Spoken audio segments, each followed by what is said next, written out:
Alrighty, Doc here from North America. Good morning, good afternoon, and good evening. It's TGIF. Thank goodness it's Monday.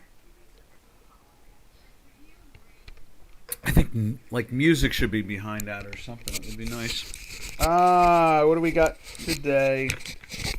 You know, uh, we have so many cross currents. No, there's so many strange things that are being said all the time.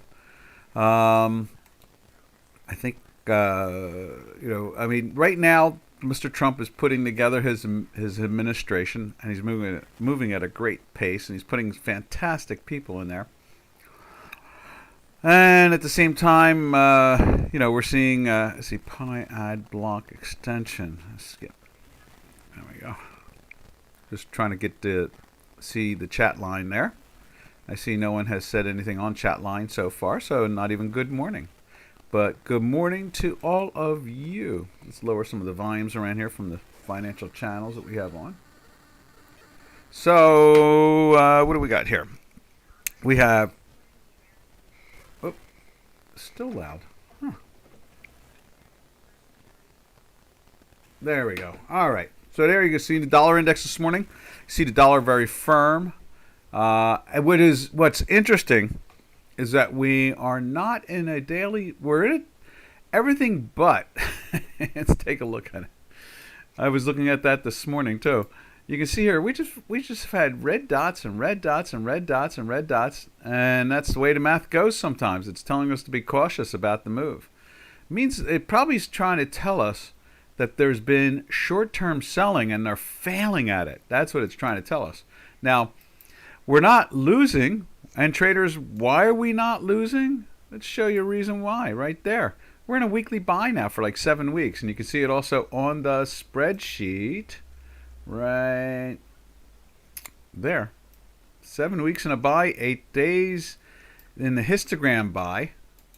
And at the same time, we got red dots. So we're just stuck in neutral, just in a simple, you can look at it two ways very comfortably with no problem. They both aim in the same direction.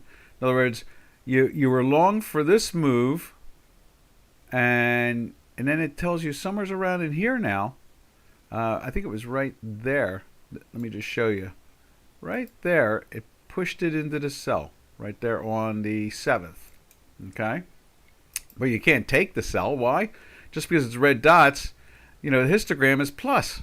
You can see that. I'll just remind you again. I just showed you a second ago. They're all plus for 8 days now.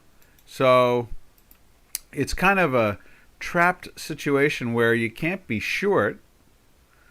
You're longer term, week to week long, depending on how you're long.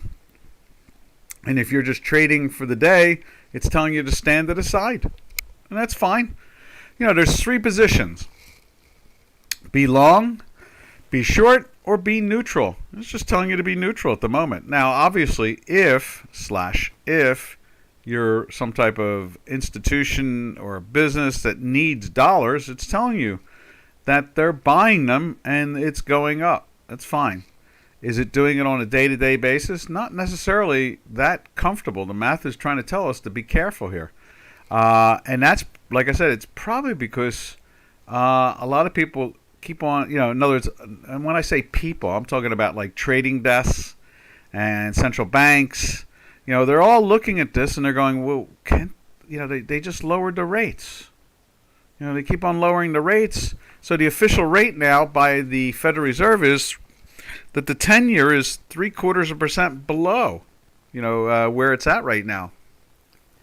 But the problem is that in the open market, and we're going to show you that now too, and I think that's part of the question mark, why it's trying to tell us to be neutral up in this area here.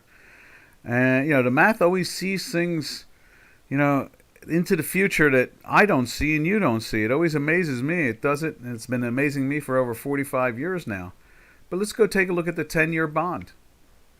And the 10-year bond is in total retreat compared to what the Federal Reserve is doing. So in other words, the Federal Reserve is doing one thing, it's 110% in the opposite direction. It's like, what? Doc, can you explain that again? I don't think I understand what you mean. So here's a 10-year bond. Oh, there's the 10-year bond. Let's put that up on the screen. Now, the way it works is obvious to me.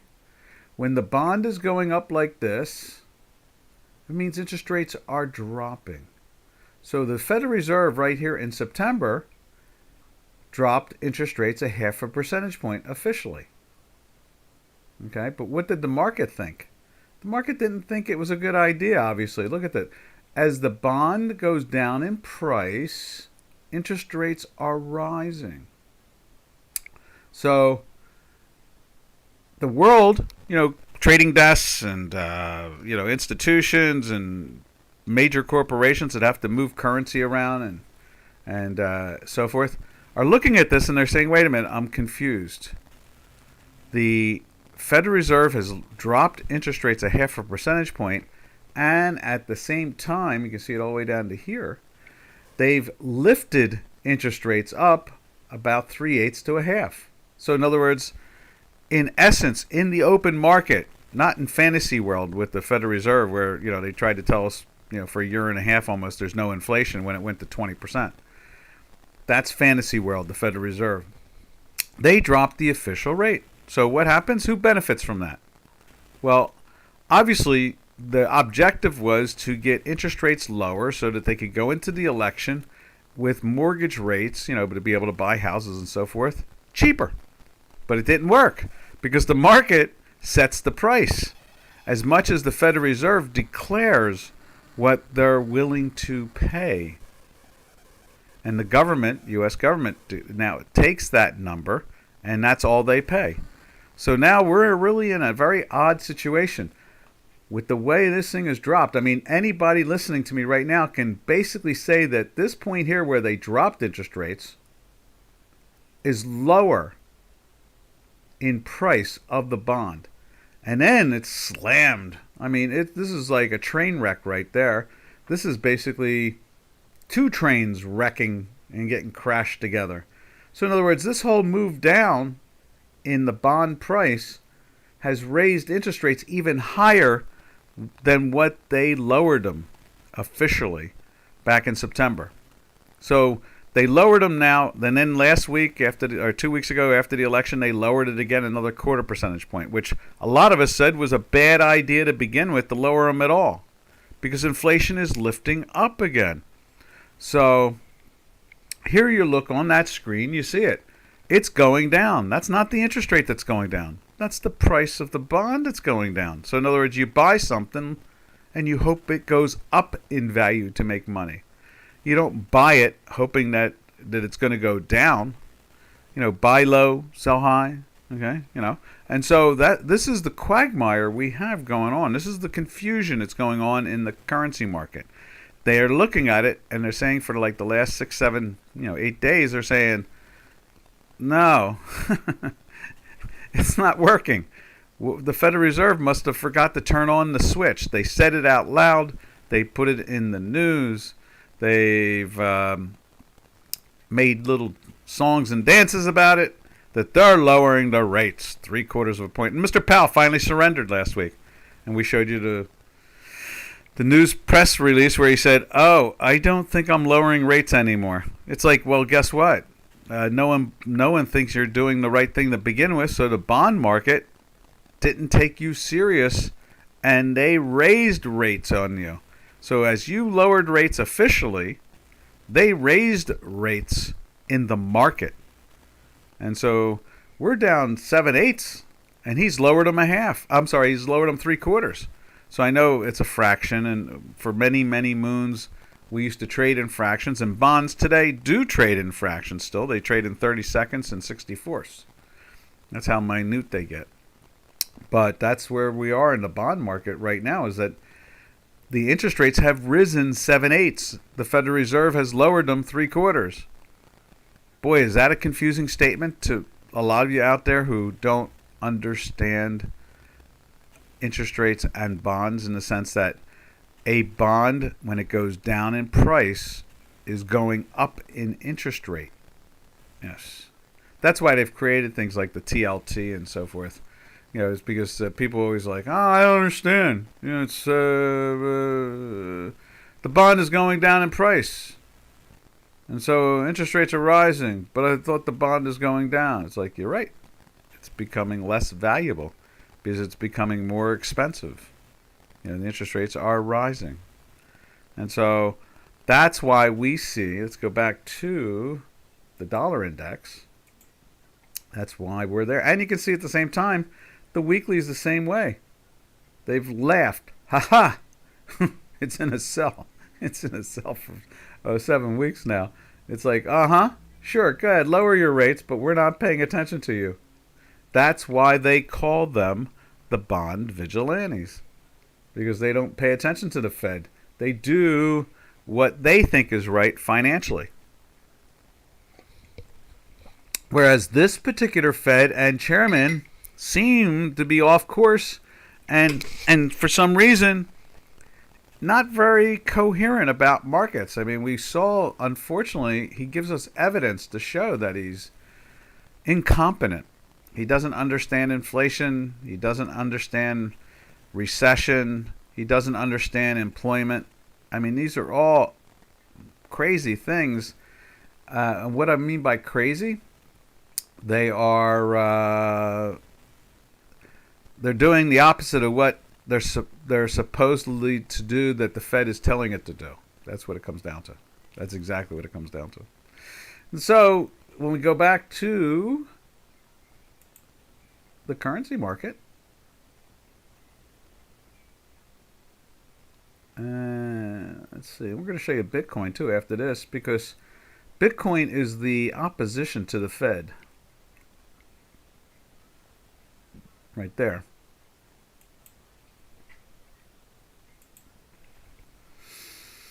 And there's the dollar index again, and that's why you're seeing all this red, because it doesn't know what to do. It's totally confused at this point that the government lowered interest rates. Right, where did they do? They lowered them here a 1/4 percentage point. And what happened? The dollar index went up again. It's like, wait a minute, I thought you're lowering interest rates. This is what's supposed to happen when you raise interest rates, not lower them. And that's what's happening. The market is raising them. The Federal Reserve is lowering them. And the Federal Reserve is losing. Now let's take a look at the Bitcoin universe.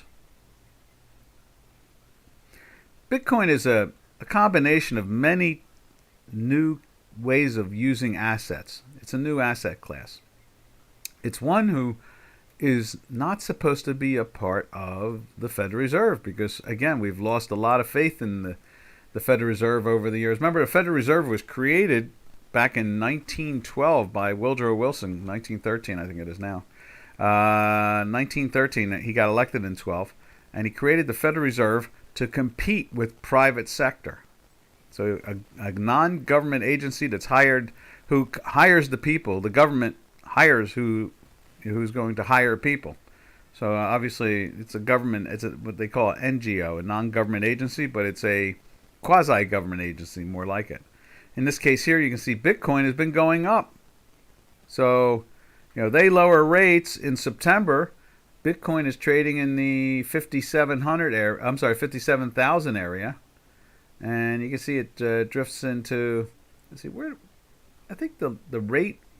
I think it was the 15th or the 16th that they lowered interest rates. And what did the Bitcoin do? Take off. It went from the the low. Let's put it this way: the mid 50s to all the way up to this week or last week now, up to 93,000. It's almost doubled. Okay, that's saying that they don't trust the Federal Reserve. And then you got to put the ice cream on top of the cake, or the strawberry, or the cherry on top. And that is that the Federal Reserve has officially dropped interest rates 3/4 of a percentage point, and the market doesn't care. The market laughs at it, and the interest rate now is 7/8 higher, or it's up basically an eighth higher, because what it did, it rallied 7/8. So it's not only higher, in other words, than what the official rate is, but it's an eighth over. So they're just reminding the Federal Reserve again, and that's what Bitcoin tells us. Bitcoin says, hey, why are you dealing with government banks and so forth when we can transfer the money just as easily, instantly. It's like a cross between a currency. It's like a cross between a clearinghouse. It's 50% cheaper to move $1 million. It's just 50% cheaper. If you're trying to move 100 million, it's 50% cheaper. You need 200 million to move 100 million. So you need, in other words, if you're moving $1 million, you need 2 million in your account. This is the bank and so forth, and the client, and just all that rigmarole. So the Bitcoin is telling us, Federal Reserve, you're incompetent. You don't know what you're doing. We've seen it with all the government statistics.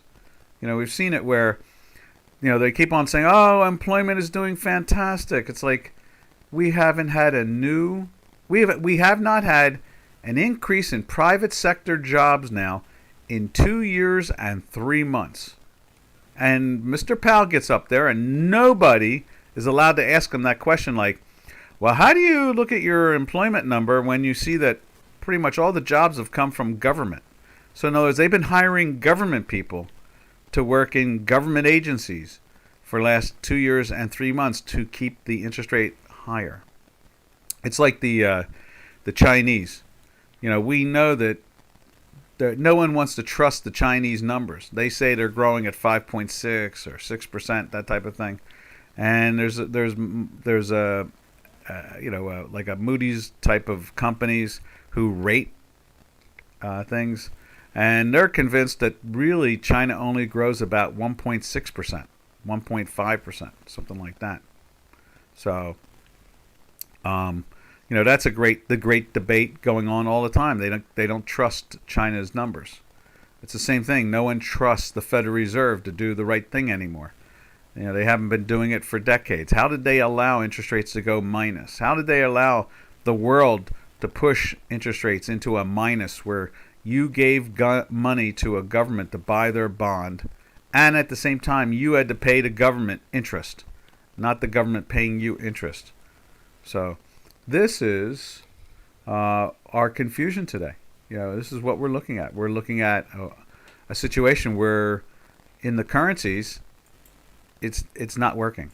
It's just not working. And not the math. The math is doing a fine job keeping you on a straight track. The problem is the Federal Reserve is twisting and turning and making it look ridiculous. That's what it comes down to. Now here's the euro. We're going to put the euro up on the screen. There's the euro. And you can see the euro looks just like the dollar index, going down and down and down and down and down. It's been in a weekly sell for a bunch of weeks, months now. It's to just show you right there. There's the euro. We're looking at 8 full weeks going on a 9th week now. That's over 2 months at this point, since the September area. Because you go back 3 weeks in November, and we're just starting the 3rd week, I guess you could say. And because the month started on a Saturday. And so you're looking at 10 days in a sell. You're looking at 8 weeks in a sell back in late September. The market is looking at this and saying this makes no sense. And I say it does. I say that the Federal Reserve is totally incompetent. I've been saying that for so long, and the market's telling you that. The stock market is such a small little market. It's not hard to keep it up. They can manipulate it and keep it up because what they do is the Federal Reserve puts money out there every night, overnight, for free for institutions to hold on to positions. So as long as they hold on to the positions, and since there is an option market, they can buy any position they want, sell the call, buy the put, and it's not costing them a dime because the Federal Reserve is giving them $500 million, like Citadel. One of the largest hedge funds out there, right? Citadel gets $1 billion to play with every night for free. $1 billion. Wouldn't it be nice if the Fed knocked on your door? Just listen for that knock on your door at home. Hello, this is the Fed. Would you like to hold $2 million in your bank account for free? We'll give you $2 million. And every night we'll tell you that it's okay to keep, and then the next day we will not take it away from you, and it sits there, and then you can have a position on. You can buy bonds with it. You can go buy stocks with it. You can create your own synthetic bond.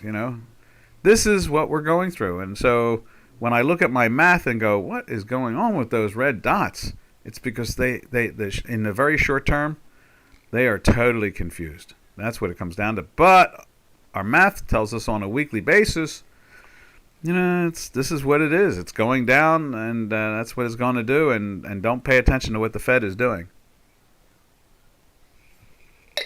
On Wall Street, we have a very old saying: never fight the Fed. In this case here, never fight the bond traders. Forget about it. That's why they call them the bond vigilantes. They do what they want when they want. And obviously right now they know it's not the place to be. All right, there you go. There's cable. Cable doing that same thing. Let's give it a refresh. There we are. Woof, woof, woof. Look at how bad that is. Wow, we're banging against the bottom there. Now, what is up with that? Why can't we get, let's see, view, reload. Let's try it one more time.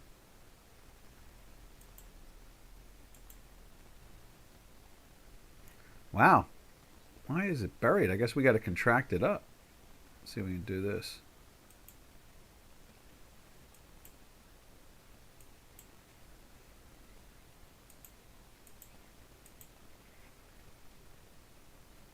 There we are. So at this point in time, what we have here is, you see how low it's gotten. It's gotten down to here. The cable's really making some real damaging moves. We told you this, and we thought this would be what it would be. When Labor took over for Tories, or what I like to call Labor Light. So it was a choice between Labor Light and Labor. And finally, they pissed off enough people in England to vote for Labor Light. I'm sorry, vote for Labor instead. Why vote for the fake one? Go with the real one. The Tories weren't sure if they were coming and going.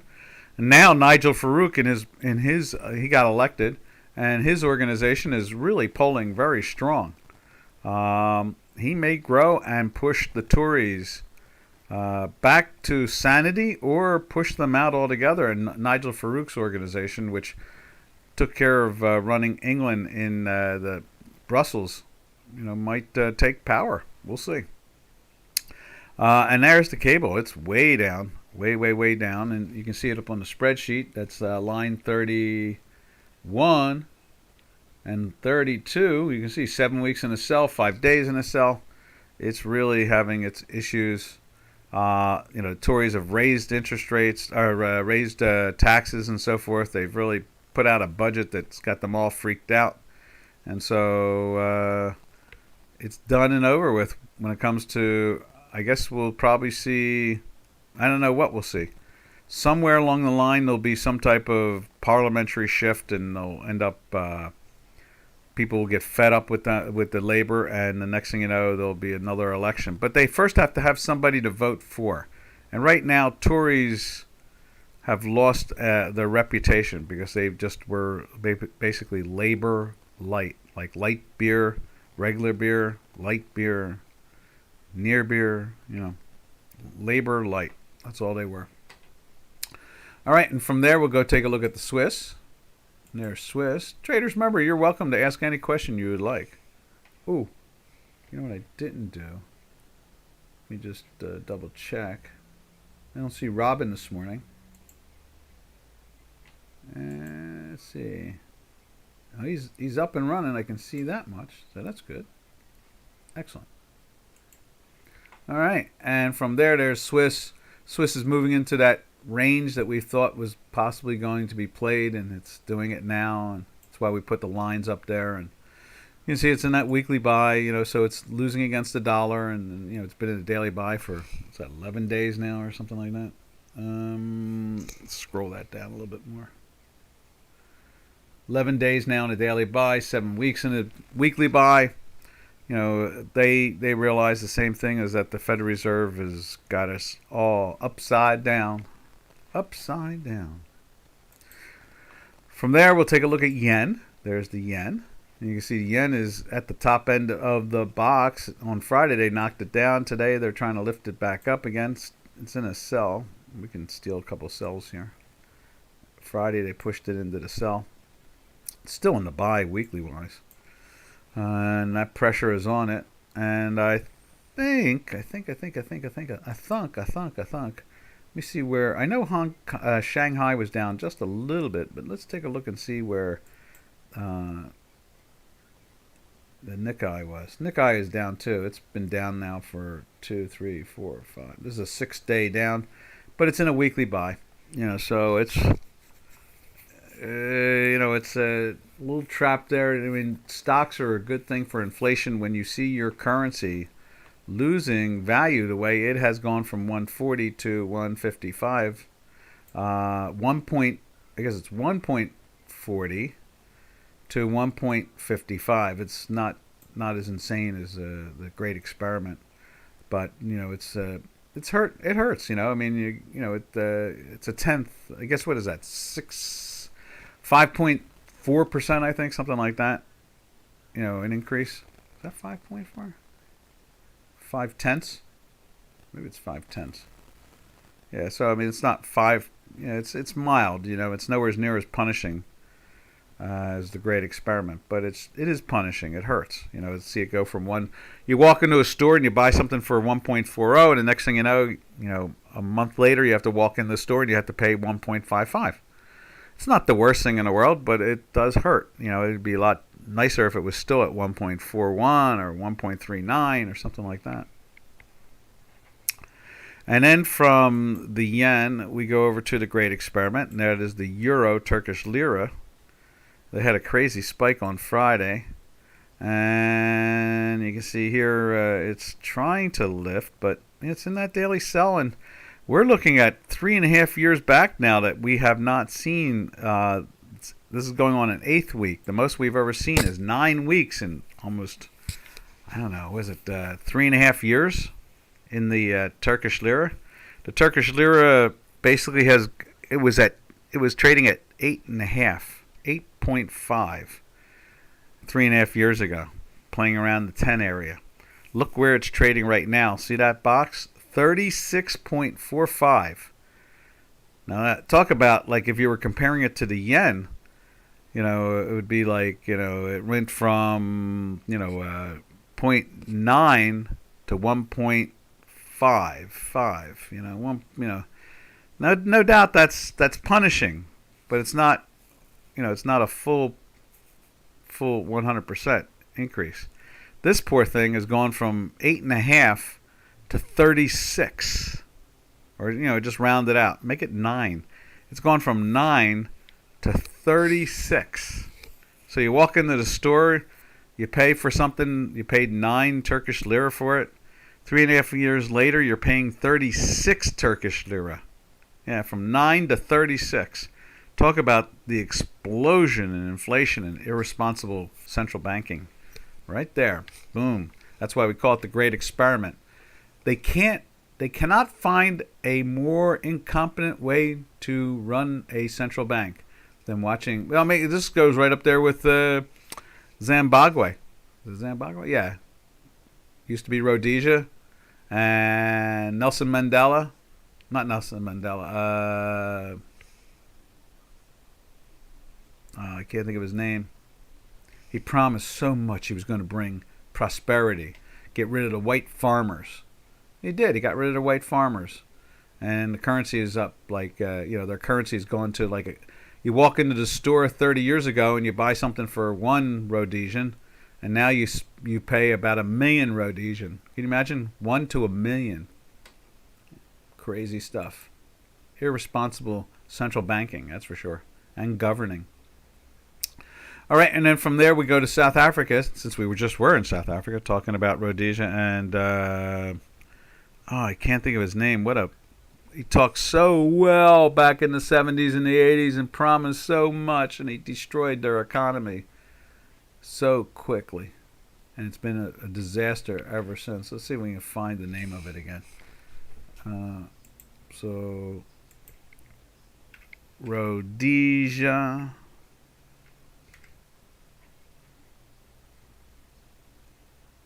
Is that it? Right there. And we see British colony. And then who led it? Because his name should be written in the blood that he created. Let's see, Zimbabwe.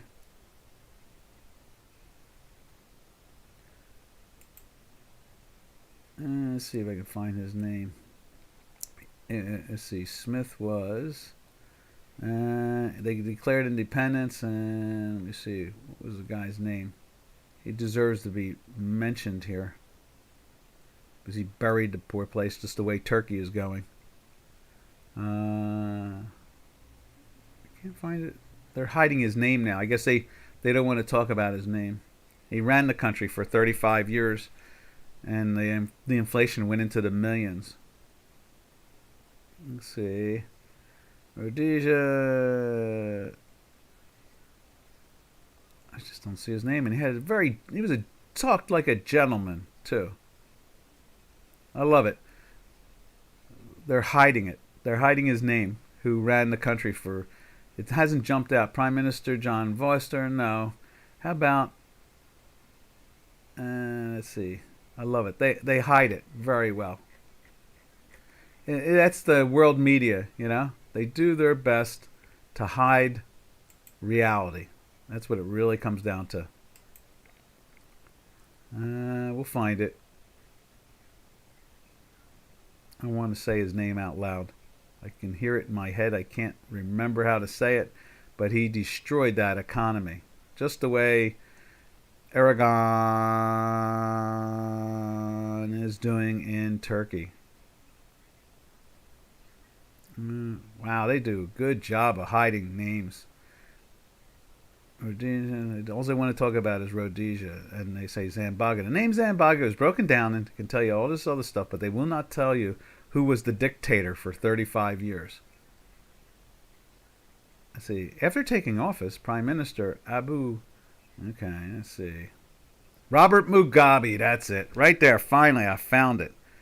World Wide Web is like to hide dictators. They like to hide, evil people, because they are evil. The internet tries to be evil. Yeah, Robert Mugabe was dictator for life. He promised elections, and they had it. I guess they had elections, but you know what Stalin always said? It doesn't matter who votes. It matters who counts the votes. And that's exactly it. He had the North Koreans as a police force. That was his brown shirts. And they killed and pushed out everybody that was prosperous and knew how to work for a living. So there's Zimbabwe and the great Robert Mugabe, who I guess we could say that Aragon is shooting for the Robert Mugabe Prize. That's what it comes down to. He is your Robert Mugabe after 10 years of prime minister and president. Now you can pay 36 for something you used to pay 1 for. That's right. When he took office, the Turkish lira was trading at 1. Now it trades at 36 with a high of 40. All right, there's South African Rand. You can see it's rolling over the last 2 days, which is nice. That should put some strength into the metals market. We'll see. See this little bump here like that is bearish for metals. And this move down is bullish for metals. And it was kind of a mixed story. You can see when it did this stuff over here, gold was running up to the $2,800 area, and then it got stalled out in there. And you can see it's trying to move down and then moving up and down and up and down. It was, for the last month and a half, it's been all over the place. So let's just show you gold. Gold right there. And you can see it's trying to get into the buy today with no problem. In a weekly sell for a few weeks. On the beta, this is a 3rd week. On the older platform, it's 2 weeks, starting a 2nd week. And you can see here it jumped into that daily sell like up in here, like 2.5 weeks ago. Anticipation possibly of the election, anticipate a couple different things. But in the end result is that gold dropped not extremely bad, like 6-7%. That's about it. That's not too bad. You got to figure it ran up to 2,800 and dropped down to about 2,550, 2,575, something like that. And you can see it's a little bounce here again. Maybe taking profits from the shorts. Silver looking the same way right there. You see silver doing the same thing, trying to do that bounce. And you can see we have on silver, we got a green and a red. Whereas over on gold, we've just been we had the green and the red right at the big drop. And it's the way it goes sometimes. Sometimes it appears, sometimes it doesn't. There it is right there. It appears and we get a nice little pop. Gold goes up like $80. In this case here, we get a green and a red, and gold drops basically $125. What's the low there? The low is 2,541. About $150 drop, maybe $160 drop, something like that. And so that's that volatility signal we get out of it. And we can see here it's trying to get into the buy. See that? It's got a green dot, and we have the line there, and it's showing some strength there, and we look forward to seeing the action. Excuse me, a little sneeze there. Metals. Let's see what platinum's doing. I mean, we'll go to gold, copper too. Let's do copper first. Copper, not doing the best. Interesting. Friday it tried to get into the buy, and threw the green and the red in. I don't know. That's going to be another interesting thing. And you can see the last green and red had a good break from it. So, I mean, there's there's a lot of debate going on. Now that we have a real government again, it's almost there. We've got president-elect and a real government that's coming in. Very competent government. Very coherent government. A very smart government coming in. And there's a lot of question marks now. We know that China's numbers are skewed. They don't have a currency. They have a conversion number. So in other words, their conversion is locked to the dollar.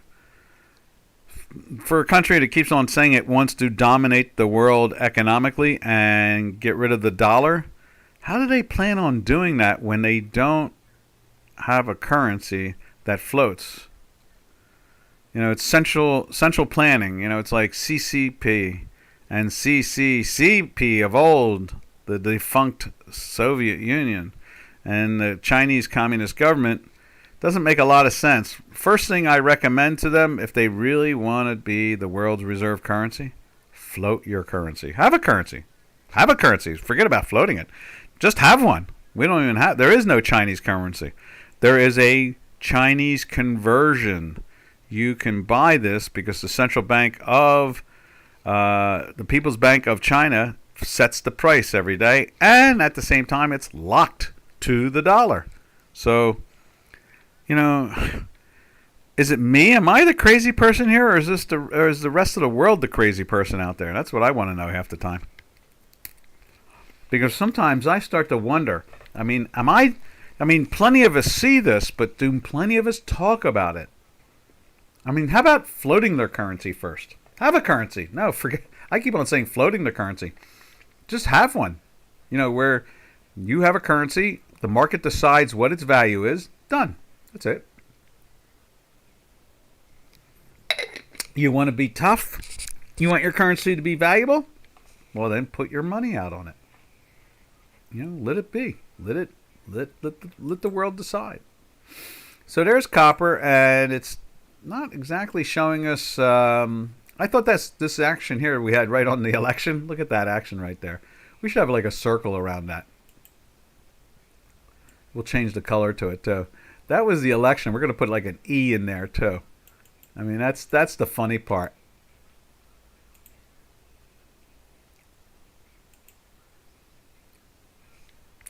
Election.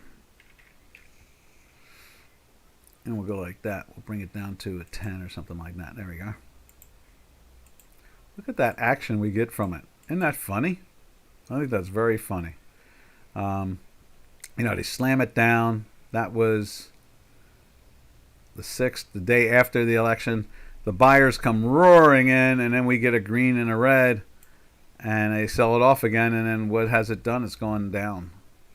So um, that is the copper. And at this, no, cancel. Let's go like this. Let's save that.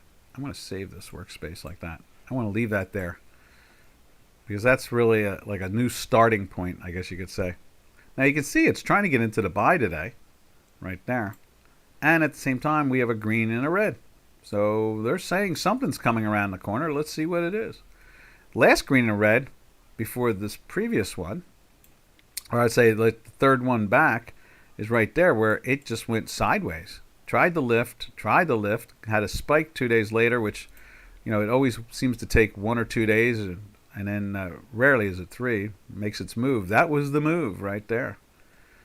And then you got this action from it, so it really lifted with it, but it was in a sell at the time. And jumped into the buy right there, and we got a higher high, and it was like, yay! But it was in a weekly sell, so, the longer term money was saying, you can do it with your money, not mine. That's the way we look at it in the trading markets. Yeah, you can buy that with your money, not my money. And indeed, that's what it did. So, all right. Robert Mugabe. How about that? Good old Robert Mugabe.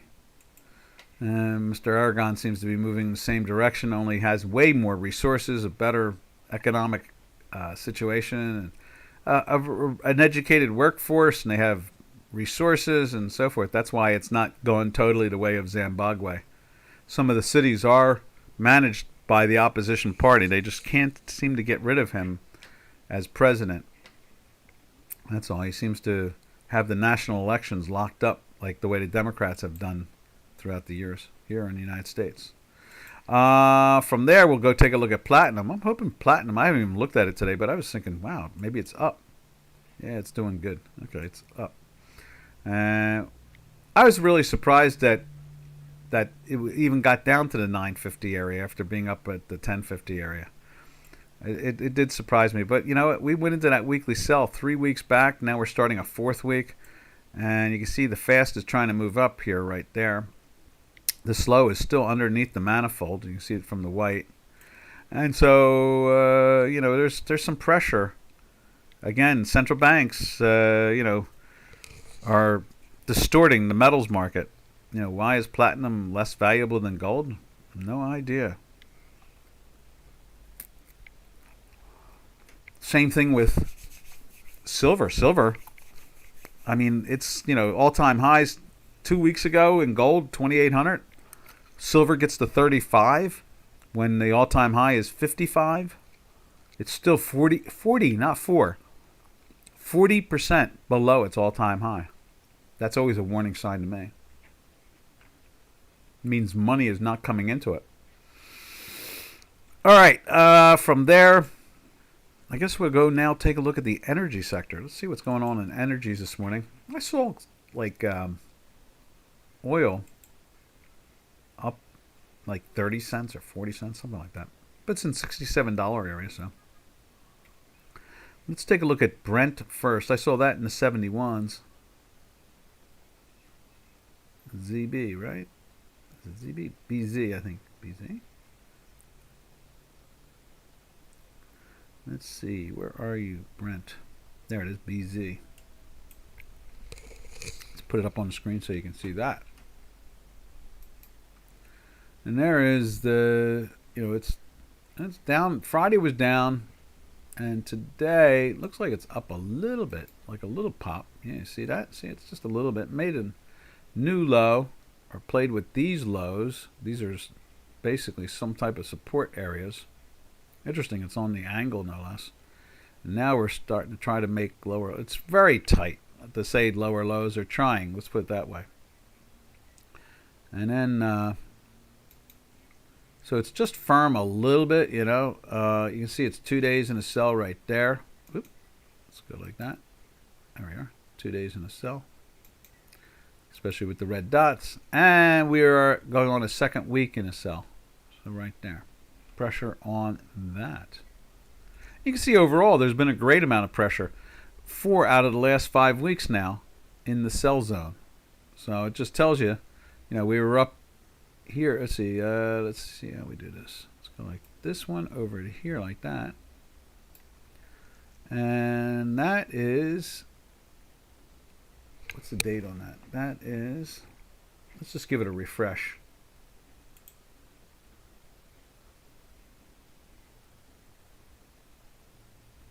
So went into the sell on the close of the 25th, and there was the 1st, and that was the 8th, and that is last Friday. And this is Monday right here. So the week of the 25th, which is October 25th, somewhere's around there, right there. Went into the sell at the 75, 74, 76 area. Traded down a few days later to the 70.73 area, and it's cruising around right now it's at 71.04, so it's down about $5 from that area. It's going in and out. Never gave you a chance to get long, because the moment it went into the weekly buy, it went into the daily sell. So it's been protecting you. It's done a fine job. The math is doing just fine. Now let's look at West Texas Intermediate, or Sweet Texas Crude, right there. Right there. Come on. Matter of fact, we saw, it was interesting. Mr. Trump, I guess we can put a picture of it up on the, let's see if we can come up with a picture of it too. Wow. What's going on there? What in blazes? Look how long that's going on. Oh, over. Error. Okay. There we go. So, there it is right there. West Texas is,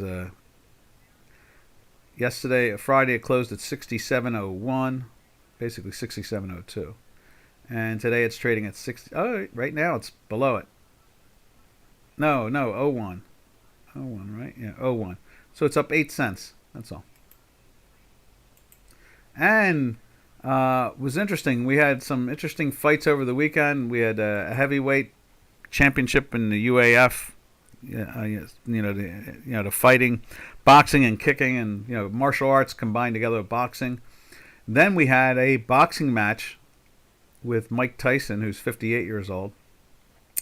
And the second match, Mr. Trump was at, and his whole new entourage or partners, like Elon Musk, was there. Let me show you the pictures.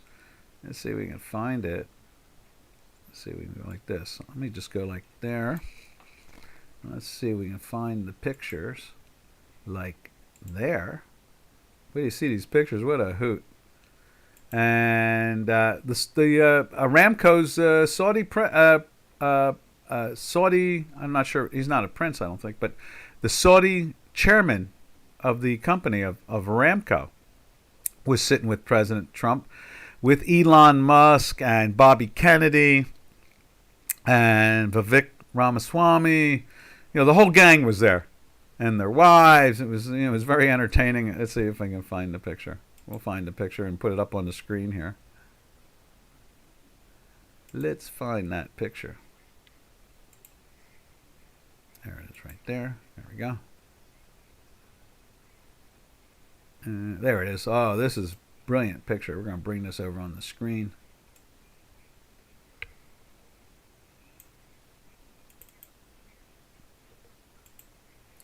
This is the whole, look, they had the Speaker of the House, no less, too, there. And then there's a great picture of Bobby. This is the fellow here on the far right there. This fellow right there. He is president of the International Fighting Organization, UFC, I think it's called. And Dana White. And then you got another picture here. You got Elon Musk. You got Gabbard, Trump, and Kennedy. And then you got a picture above them. It's like there's all kinds of family and stuff. There's Kid Rock.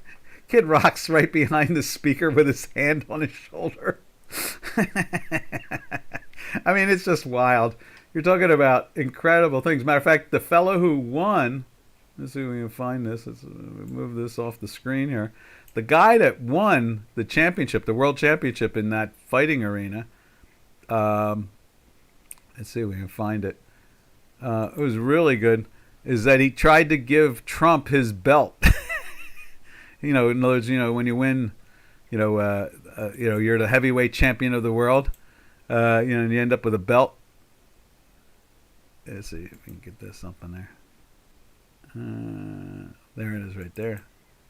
So we can move this over there. There it is. The guy came down to the state from after he won the fight, and he had handed him his belt. And he said that Trump was the real great right there. You can see it to all these people. There's Elon Musk. There's Kid Rock right next to him right there. What a strange bunch. There's a Vivek right there. I think the speaker is right next to him. I mean, it's just like, talk about, what a unique bunch of people. The wealthiest man in the world, the head of Saudi Arabia's Aramco, the speaker of the House of Representatives in the United States, Kid Rock, one of the rock and rollers, I don't know, one of the top, country / rappers. I mean, it just goes on and on and on. What a combination of people. I mean, you just have to wow. I mean, that's all you can say is wow. That's really what it comes down to. All right. So from there, that's what made me think of it is let's take a look at Saudi Arabia's Aramco this morning. We've seen that thing lift since Mr. Trump came in. They know that the price of oil will go down, but they're going to be very productive and profitable in many ways because when a world economy is growing, boy, that helps things out enormously. More people have more food, and they have, more education, and they have more jobs. It's just all kinds of positives. Here you go. Here's Aramco. They spiked it on. I guess it was that was last night. They really spiked it. Let's just show you. And since the election, Mr. Trump gets in there. Look at this move up. Big move. Goes from, let's see, where is that at? What is that down there? That is the 26, let's call it the 2660 area. And now it was trading last night as high as $28. It gapped up. But it's in the high 20s. So it's going up $1, which is a big number for a $1 trillion company, It's a big move. And you can see there, it pays a good dividend and so forth. But that's Aramco. So, there's going to be, Mr. Trump is a very inclusive person. He's a business person, and he believes in free speech and the rule of law. He's replacing people who don't believe in free speech and are against the rule of law. In other words, this is what I say, this is what you do. Whereas Trump, it's like, well, if you're not into it, then you're not into it. Let somebody else do it. That's all it comes down to. So that's Aramco. Let's go over to, let's take a look at, what is it? Where is it at? Let's take a look at heating oil, which feeds the airplanes in the skies. It's a derivative off of oil. It's a processed off of oil. You can see here it's trying to lift up today, but it's been in a cell. It feeds diesel trucks, heats houses. It does all kinds of things. It's been going down in price because we've had some good weather and so forth. And at the same time, they know that Mr. Trump was coming in, and markets love to anticipate. Let's take a look at natural gas. And there is natural gas. There we go. We're getting ready to put in the January contract there. That's the December contract we're looking at right now. Up a little bit, trying to climb into a weekly buy this week too. It's starting off the week trying to go up. So seeing how much it's been in a weekly sell off and on, moving down, that type of thing. You can see it just show it to you in a bigger way. See, it was 3 weeks in a sell, climbed into a buy, right back into the sell. Now it's trying to climb back into the buy again. What else we got here? Let's take a look at the energy company in Spain, and we'll call it quits. And we got to come up with a name for this webinar too. Let's see. Where's that? EN? Is it EN? There it is. ENG, right there. They were showing some strength last week, and it still is. Look at that. Still got some strength going on. But we're still in a weekly sell. And you can see we went into a daily buy for 3 days, but we can't take it because we're in the weekly sell. Unless you're a producer or you need to actually hedge it, then you can use the math perfectly for it because it keeps you honest every time. All right, traders, we're done. This is Doc from North America. We'll catch you all tomorrow, same time, same channel. So, happy trails to you until we meet again, which will be tomorrow. Happy trails to you, to all our trading friends. Later, traders, have a safe and smart trading day. This is Doc saying over and out. Ta-ta for now.